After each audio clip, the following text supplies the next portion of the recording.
Dubai air show में आसमान में उड़ान भरते हुए भारत का तेजस लड़ाकू विमान कुछ ही पलों में पृथ्वी से टकराकर आग का गोला बन गया। यह हादसा इतना अचानक हुआ कि देखने वालों को यकीन ही नहीं हुआ कि जिस विमान को भारत का सबसे हल्का और सबसे सुरक्षित 4.5 जनरेशन फाइटर माना जाता है, वही शो के बीचों बीच क्रैश हो जाएगा। शुक्रवार दोपहर 2:10 यह हादसा पूरे भारतीय डिफेंस सेक्टर को हिला गया, क्योंकि तेजस सिर्फ एक फाइटर जेट नहीं बल्कि भारत की आत्मनिर्भर रक्षा क्षमता का प्रतीक है। इस दुर्घटना में पायलट ने अपनी जान गंवा दी और इसी के साथ दुनिया भर की निगाहें इस हादसे के बाद तेजस की क्षमताओं, सुरक्षा और भविष्य की डील्स पर टिकी हुई है। तेजस को हिंदुस्तान एरोनॉटिक्स लिमिटेड यानी HAL ने तैयार किया है। यह भारत में बना पहला सिंगल इंजन सुपरसोनिक लड़ाकू विमान है जिसे भारतीय वायुसेना और नेवी दोनों इस्तेमाल करती है।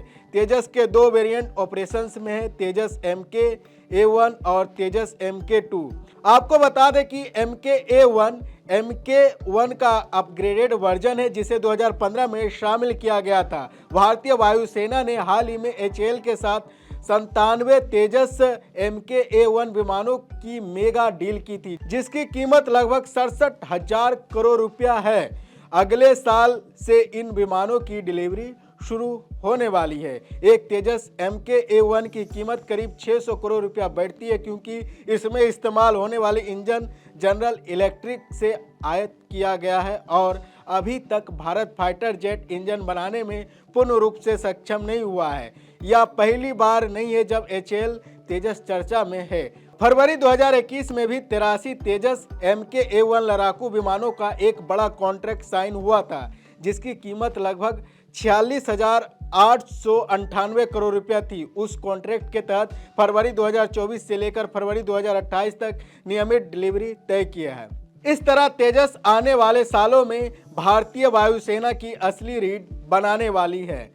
तेजस के क्रैश ने सिर्फ भारत ही नहीं बल्कि उन देशों की निगाहें खींच ली है जो तेजस को खरीदने की रुचि दिखा रहे थे। दुनिया भर में हल्के, तेज, कम मेंटेनेंस वाले और कम लागत वाले फाइटर जेट की मांग बढ़ रही है। इसी बीच भारत का तेजस कई देशों के रडार पर था। मलेशिया सबसे आगे रहा, वह 2 सीट वाले ट्रेनर वर्जन को खरीदने का विचार कर रहा था और तेजस उसकी शॉर्ट लिस्ट में शामिल भी हो चुका था। इसके बाद ऑस्ट्रेलिया, मिस्र, फिलीपींस और इंडोनेशिया के साथ भी HAL की बातचीत चल रही थी। अमेरिका, श्रीलंका और नाइजीरिया ने भी रुचि दिखाई थी, लेकिन वे आगे नहीं बढ़ सके। कुल मिलाकर तेजस को लेकर दुनिया भर में काफ़ी उत्सुकता थी। हालांकि किसी देश ने अभी तक पक्की खरीद का आधिकारिक फैसला नहीं लिया है।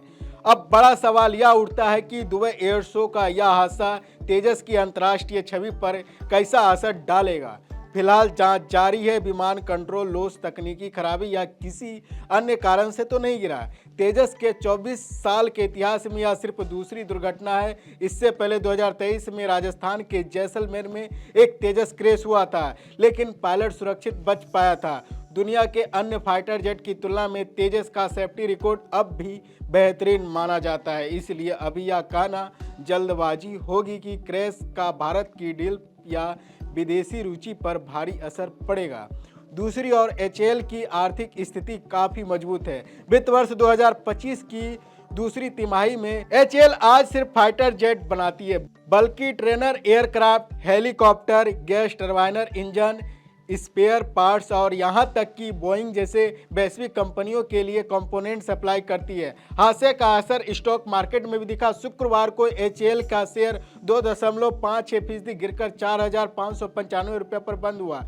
पिछले 6 महीने में यह लगभग 8% गिर चुका है, लेकिन पिछले एक साल में 15% का रिटर्न और 5 साल में 1000% से ज़्यादा रिटर्न दे चुका है। इससे यह साफ होता है कि लॉन्ग टर्म में डिफेंस स्टॉक अभी भी मजबूती दिखा रहे हैं। सोमवार को बाजार खुलने पर डिफेंस सेक्टर में हलचल दिखना तय है। खासकर HAL, BEL, BDL और गार्डन रीच जैसे स्टॉक पर तेजस क्रैश की भावनात्मक प्रतिक्रिया के चलते कुछ उतार चढ़ाव देखने को मिल सकता है। हालांकि भारत का रक्षा क्षेत्र लगातार विस्तार कर रहा है और सरकार की मेक इन इंडिया डिफेंस नीति इस सेक्टर को लंबी रेस का खिलाड़ी बनाती है।